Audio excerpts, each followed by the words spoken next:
So in this video I'm going to talk about fuzzy search, which is one of the complexities in my program. So if from the previous video you saw that you can search for anime recommendations, so wrong, and you can see how the search filters as you type. Yes, and it actually caches. So remember before it was actually loading when we typed in something new, so maybe scary. You see how it now it's not loading anymore, but something, if we type in something different, it loads, but then it caches, and after that we can use the cached, and it's much faster.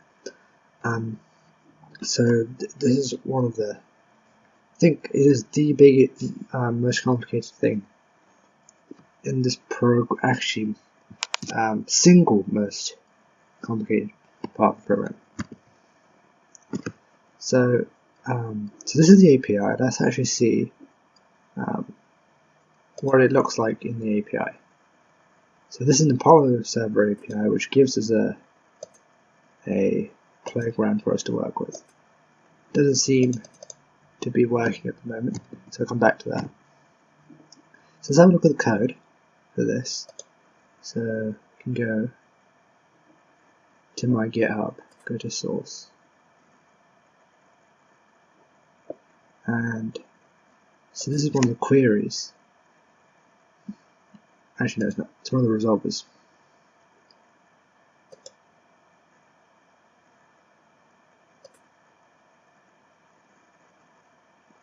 So it's an anime resolver. No, it's a recommendation list resolver.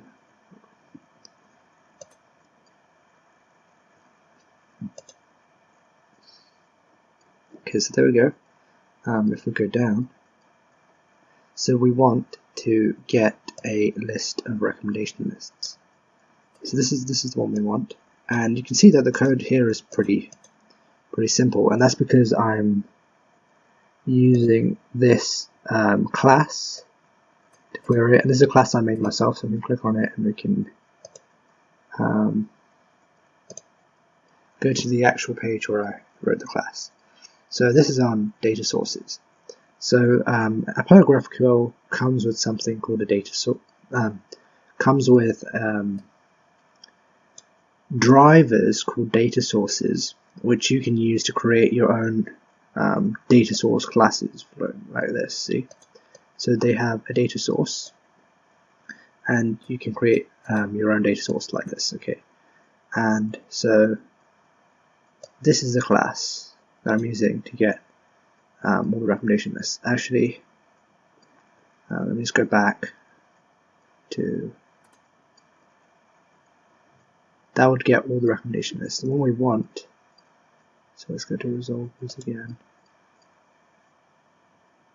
Like this. The one we want is we want to search by title.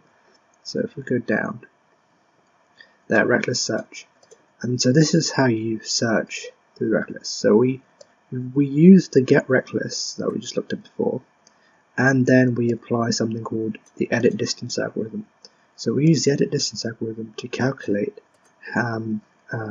heuristically with the number how different the title is that the user typed in from the actual title of the rec list in the list of recommendation lists.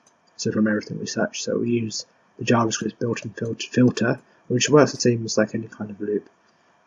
So, but then it just removes anything that does not satisfy this criteria. And so the criteria is that the edit distance is less than the length and a half. I actually explain why I did this in my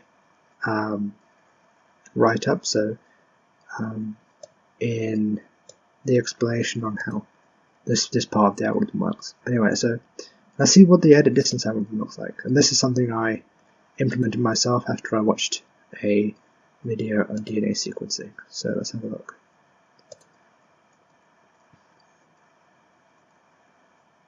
So here's the algorithm. So, and it uses a 2D array, and there's another function which just checks if the two strings are the same. If they are the same, then returns 0, otherwise it returns 1. Put a delta. You'll see how that's used in a second.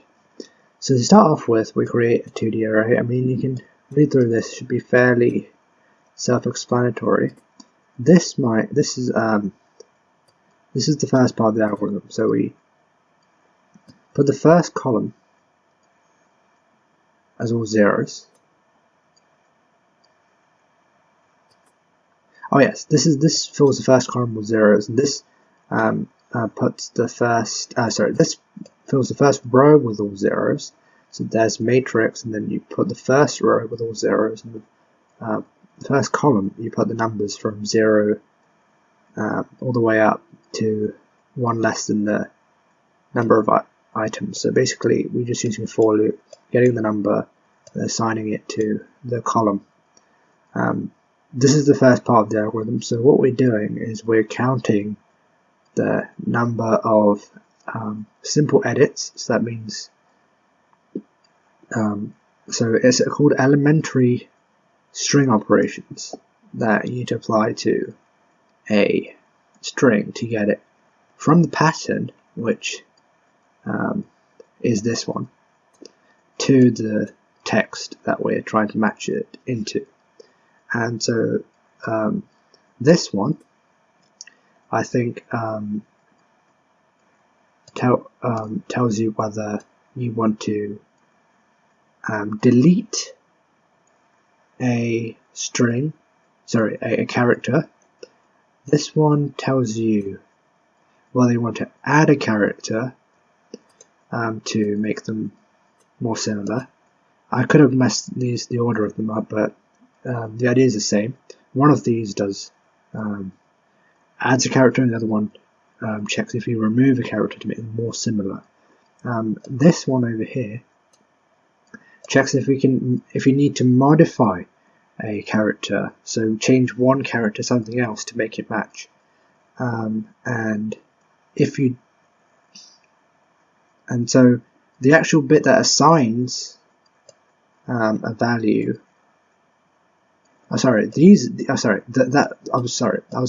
This is just getting the actual point, the actual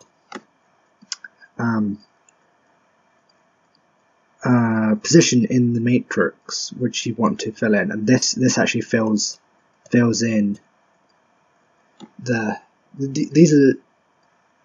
this is the bit above, and this is a bit to the left, and this is the top left. So if we have a cell in the matrix, which is what we want to fill in with the algorithm, so this one, which will tell you the edit distance of the first few characters of the first I characters of the pattern and the first j characters of the string. The text. This will return the edit distance, and this kind of works through it's a kind of form of recursion, but I implemented it using a 2D array. But so it's essentially it looks at the edit distances for a slightly smaller string, and then picks whichever, and then looks at the next character, and then checks which of these have the removing a character, adding a character, or modifying the character, or not modifying the character you will need to do, and which one would give you the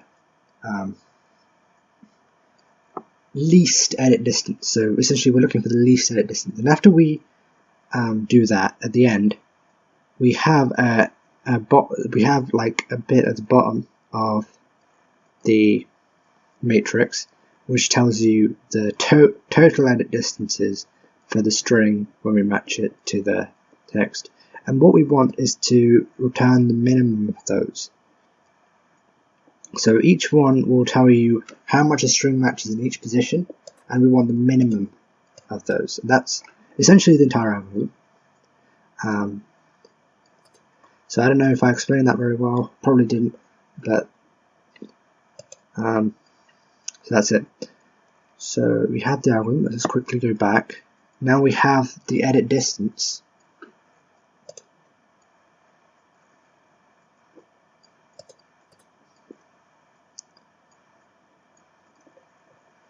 Now we have the edit distance. We can filter using the edit distance.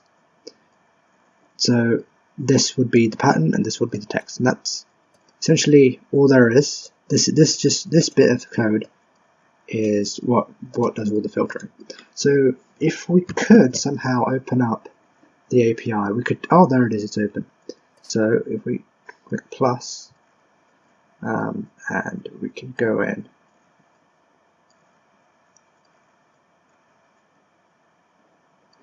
Okay, let's cross that out. We go. Don't think that's what I wanted to do.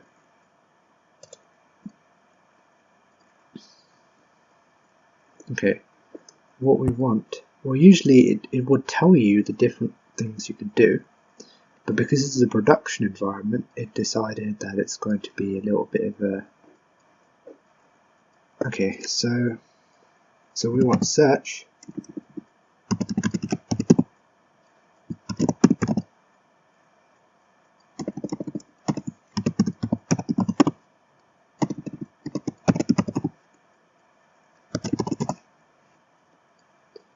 And what kind of, does it not tell you? Oh, it does luckily tell you something. No, it doesn't. We want it to be query, and we'll call query search rec list. Does that work? No, it doesn't. Okay, we need search rec list, and we also need it to take in values, which is a shame. Let me just see. We go to login. So this is how you do it. We have I'll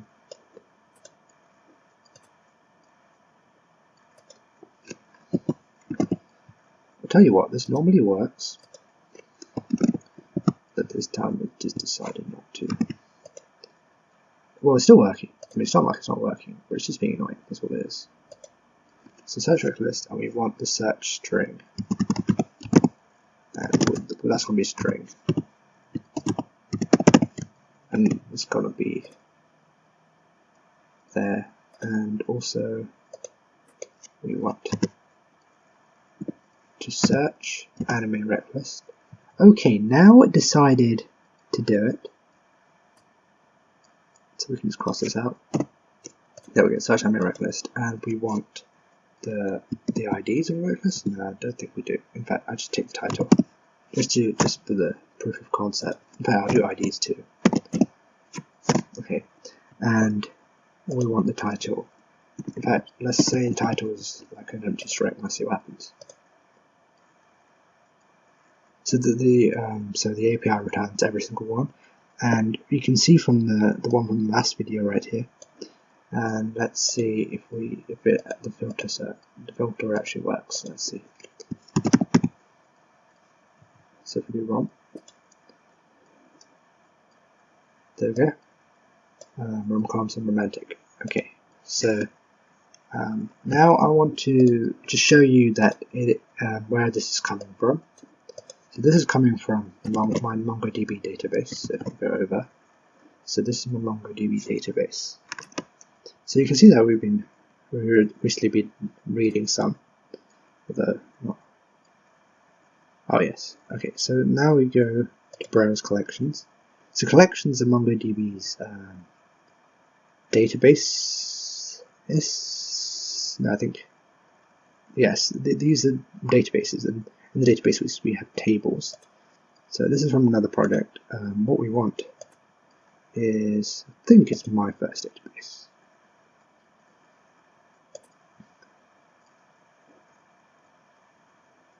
Nope, this is not the right one. I think it's this one. Reckless. Yeah, this is the right one.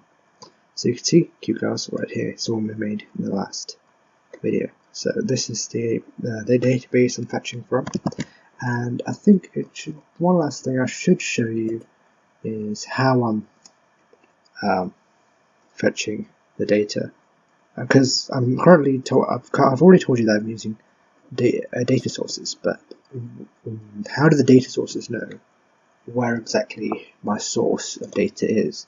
So where I configured that is in the index.ts, the index file, and if we go down, so we have this one. We make a new Mongo client and use my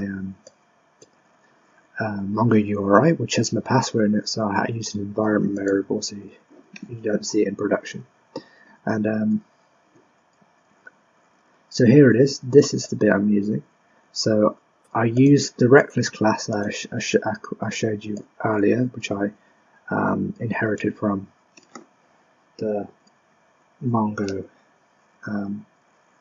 data source, and this is put into data sources, which is then stored in a way that can be accessed by any resolver in my program. So that's about all the complexity in the fuzzy search. So yeah, that's it. Thanks for watching.